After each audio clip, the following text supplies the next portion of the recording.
ద్రౌపది ఆడదాని క్రోధం ఒక ప్రళయం. న్యాయం గౌరవం కోసం యుగాంతం వరకు పోరాడిన శక్తి స్వరూపిణి. అగ్నికుండం నుండి జన్మించి జీవితమంతా అగ్ని పరీక్షలతో నిండిపోయి అసమానమైన కథను సృష్టించిన అద్భుత వీరవనిత. 5 మహావీరులను కలుపుకుపోయిన యుగనారి.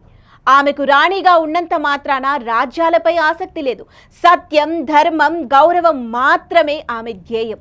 ఆమెపై జరిగిన అన్యాయం కేవలం వ్యక్తిగత పరాభవం కాదు, అది స్త్రీ గౌరవాన్ని నాశనం చేసే చీకటి ప్రయత్నం. అవమానం అనుభవించిన స్త్రీ క్రోధం సమస్త భూలోకాన్ని బూడిద చేస్తుంది అని నిరూపించిన నారీమణి. ఆమె తన అవమానాన్ని కన్నీళ్లతో తుడుచుకోలేదు. యుద్ధ రంగంలో ప్రతి అడుగు ప్రణాళికగా మలిచింది. కృష్ణుని శరణుజొచ్చి ధర్మరాజుకు మార్గనిర్దేశం చేసి భీముని క్రోధాన్ని నిరంతర శక్తిగా మార్చి యుద్ధం విజయవంతమయ్యేలా తన ప్రతిభను చాటింది.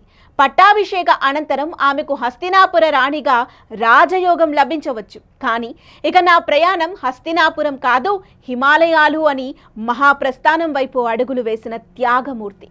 ఆమె అనుభవించిన కష్టాలు కొండను తలపించాయి, కానీ ఆమె ఆత్మస్థైర్యం హిమాలయాలను మించేలా నిలిచింది. పాండవుల జీవితానికి ఆమె రక్తం పోసిన శక్తి.